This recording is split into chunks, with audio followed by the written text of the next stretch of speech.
Your Forces and How to Use Them, by Christian D. Larson.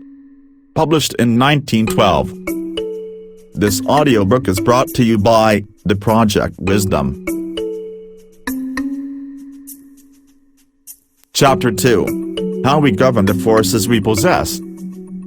Whenever you think or whenever you feel, whenever you speak, whenever you act, or whatever may be taking place in your life, your supreme idea should be that you are above it all, superior to it all, and have control of it all. You simply must take this higher ground in all action, thought and consciousness before you can control yourself and direct, for practical purposes, the forces you possess.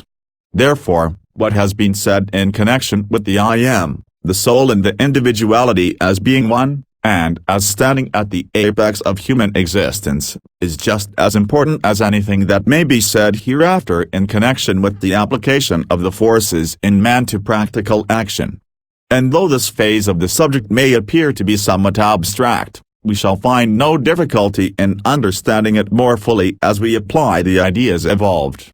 In fact, when we learn to realize that we, by nature, occupy a position that is above mind and body, this part of the subject will be found more interesting than anything else, and its application more profitable.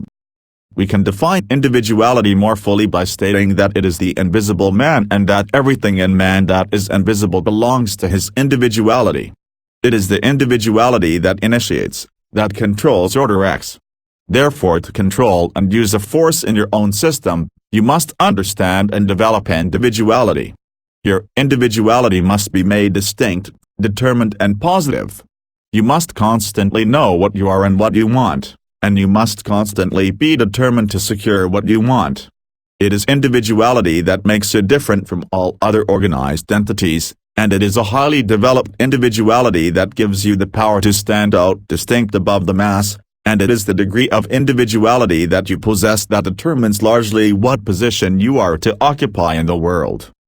Whenever you see a man who is different, who seems to stand out distinct, and who has something vital about him that no one else seems to possess, you have a man whose individuality is highly developed, and you also have a man who is going to make his mark in the world. Take two men of equal power, ability and efficiency, but with this difference. In the one individuality is highly developed, while in the other it is not. You know at once which one of these two is going to reach the highest places in the world of achievement, and the reason is that the one who possesses individuality lives above mind and body, thereby being able to control and direct the forces and powers of mind and body. The man, however, whose individuality is weak, lives more or less down in mind and body, and instead of controlling mind and body, is constantly being influenced by everything from the outside that may enter his consciousness. Whenever you find a man or woman who is doing something worthwhile, who is creating an impression upon the race, who is moving forward towards greater and better things, you find the individuality strong, positive and highly developed. It is therefore absolutely necessary that you give your best attention to the development of a strong, positive individuality if you wish to succeed in the world and make the best use of the forces in your possession. A negative or weak individuality drifts with the stream of environment, and usually receives only what others choose to give, but a firm, strong, positive, well-developed individuality actually controls the ship of his life and destiny, and sooner or later will gain possession of what he originally set out to secure. A positive individuality has the power to take hold of things and turn them to good account. This is one reason why such an individuality always succeeds. Another reason is that the more fully your individuality is developed, the more you are admired by everybody with whom you may come in contact. The human race loves power, and counts it a privilege to give lofty positions to those who have power, and every man or woman, whose individuality is highly developed, does possess power, usually exceptional power. To develop individuality, the first essential is to give the I am its true and lofty position in your mind. The I am is the very center of individuality, and the more fully conscious you become of the I am, the more of the power that is in the I am you arouse, and it is the arousing of this power that makes individuality positive and strong. Another essential is to practice the idea of feeling or conceiving yourself as occupying the masterful attitude. Whenever you think of yourself as being and living and acting in the masterful attitude.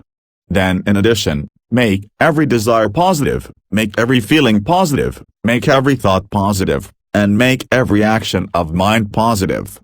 To make your wants distinct and positive, that is, to actually and fully know what you want and then proceed to want what you want with all the power that is in you, will also tend to give strength and positiveness to your individuality, and the reason is that such actions of mind will tend to place in positive, constructive action every force that is in your system.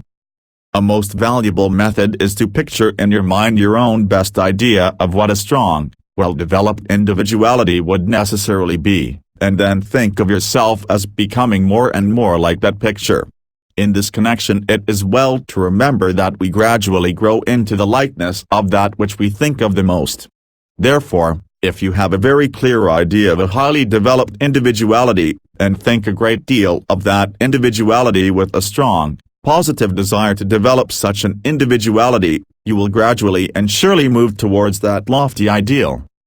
Another valuable method is to give conscious recognition to what may be called the bigger man on the inside. Few people think of this greater man that is within them, but we cannot afford to neglect this interior entity for a moment.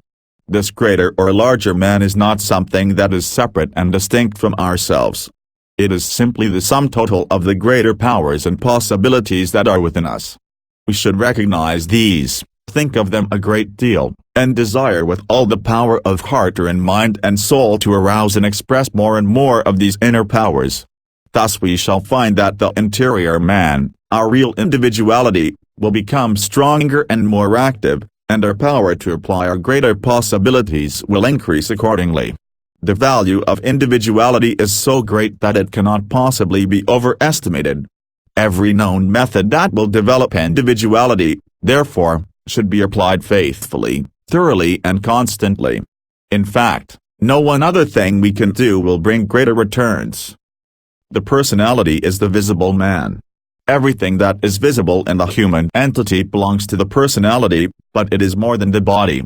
To say that someone has a fine personality may and may not mean that that personality is beautiful, in the ordinary sense of the term. There might be no physical beauty and yet the personality might be highly developed. There might be nothing striking about such a personality, and yet there would be something extremely attractive, something to greatly admire. On the other hand, when the personality is not well developed, there is nothing in the visible man that you can see, besides ordinary human clay.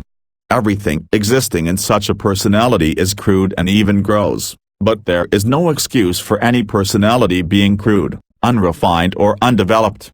There is not a single personality that cannot be so refined and perfected as to become strikingly attractive, and there are scores of reasons why such development should be sought.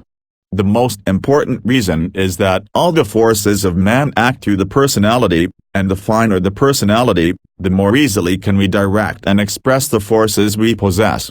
When the personality is crude, we find it difficult to apply in practical life the finer elements that are within us, and here we find one reason why talent or ability so frequently fails to be its best. In such cases the personality has been neglected, and is not a fit instrument through which finer things and greater things can find expression. The personality is related to the individual as the piano is to the musician. If the piano is out of tune, the musician will fail, no matter how much of a musician he may be, and likewise, if the piano or instrument is crude in construction, the finest music cannot be expressed through it as a channel. To develop the personality, the principal essential is to learn how to transmute all the creative energies that are generated in the human system, a subject that will be given thorough attention in another chapter. When we proceed to apply the forces within us, we find three fields of action. The first is the conscious field, the field in which the mind acts when we are awake. The second field is the subconscious, that field in which the mind acts when it goes beneath consciousness. It is also the field in which we act when asleep. The term, falling asleep, is therefore literally true, as when we go to sleep, The ego goes down, so to speak, into another world, a world so vast, that only portions of it have thus far been explored. The third field is the superconscious, the field in which the mind acts when it touches the upper realm, and it is when acting in this field that we gain real power and real inspiration. In fact, when we touch the superconscious, we frequently feel as if we have become more than mere man. To know how to act in the superconscious field is therefore highly important, even though the idea may at first sight seem to be vague and somewhat mystical. We are constantly in touch, however, with the superconscious, whether we know it or not. We frequently enter the superconscious when we listen to inspiring music, when we read some book that touches the finer intellect, when we listen to someone who speaks from what may be termed the inner throne of authority, when we witness some soul-stirring scene in nature. We also touch the superconscious when we are carried away with some tremendous ambition, and herein we find practical value in a great measure. When men of tremendous ambition are carried away, so to speak, with the power of that ambition, they almost invariably reach the higher and finer state of mind, a state where they not only feel more power and determination than they ever felt before, but the state in which the mind becomes so extremely active that it almost invariably gains the necessary brilliancy to work out those plans or ideas that are required in order that the ambition may be realized. It can readily be demonstrated that we get our best ideas from this lofty realm, and it is a well-known fact that no one ever accomplishes great or wonderful things in the world without touching frequently this sublime inspiring state. When we train the mind to touch the superconscious at frequent intervals, we always find the ideas we want. We always succeed in providing the ways and means required. No matter what the difficulties may be, we invariably discover something by which we may overcome and conquer completely. Whenever you find yourself in what may be termed a difficult position, proceed at once to work your mind up into higher and higher attitudes, until you touch the superconscious, and when you touch that lofty state you will soon receive the ideas or the methods that you need. But this is not the only value connected with the superconscious. The highest forces in man are the most powerful, but we cannot use those higher forces without acting through the superconscious field. Therefore, if you want to understand and apply all the forces you possess, you must train the mind to act through the superconscious as well as the conscious and the subconscious.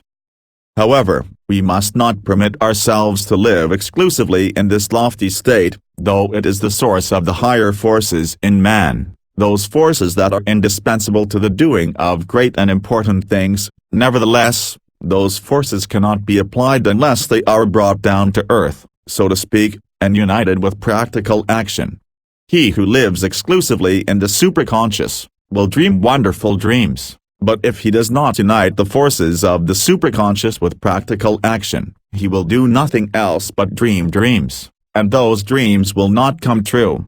It is when we combine mental action in the conscious, subconscious and superconscious that we get the results we desire. In brief, it is the full use of all the forces in mind through all the channels of expression that leads to the highest attainment and the greatest achievements.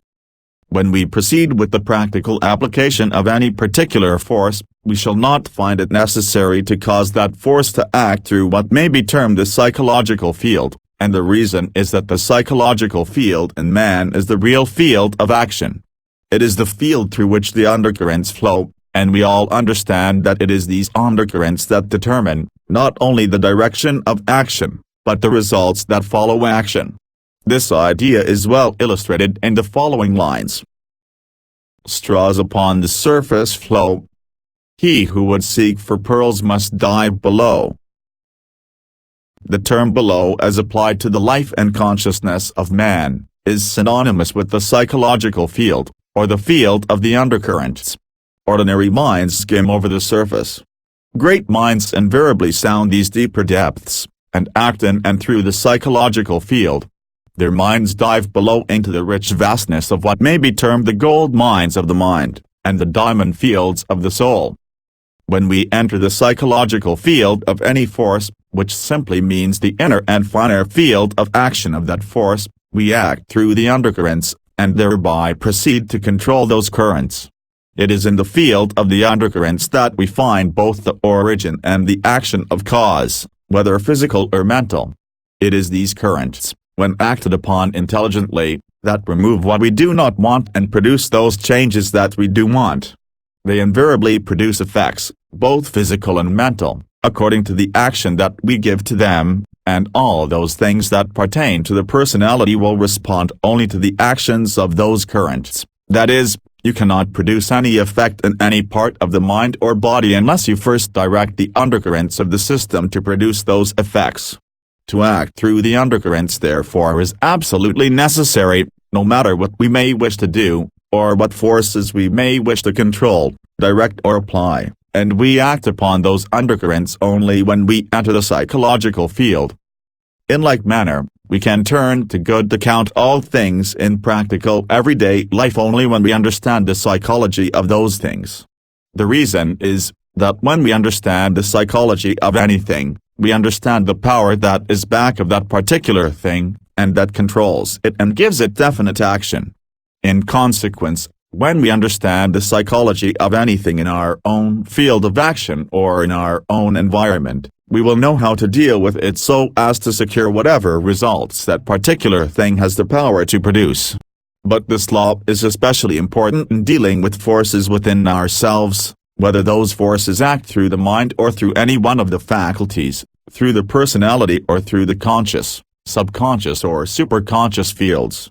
In brief, whatever we do in trying to control and direct the powers we possess, we must enter the deeper life of those powers, so that we can get full control of the undercurrents. It is the way those undercurrents flow that determines results, and as we can direct those currents in any way that we desire, we naturally conclude that we can secure whatever results we desire.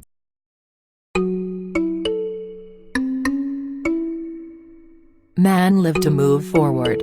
To move forward is to live more. To live more is to be more and do more, and it is being and doing that constitutes the path to happiness. The more you are and the more you do, the richer your life, the greater your joy. But being and doing must always live together as one. To try to be much and not try to do much, is to find life a barren waste. To try to do much and not try to be much, is to find life a burden too heavy and wearisome to bear. The being of much gives the necessary inspiration and the necessary power to the doing of much. The doing of much gives the necessary expression to the being of much. And it is the bringing forth of being through the act of doing that produces happiness that is happiness. Being much gives capacity for doing much. Doing much gives expression to the richest and the best that is within us. And the more we increase the richness of that which is within us, the more we increase our happiness, provided we increase, in the same proportion, the expression of that greater richness. The first essential is provided for by the being of much, the second, by the doing of much, and the secret of both may be found by him who lives to move forward.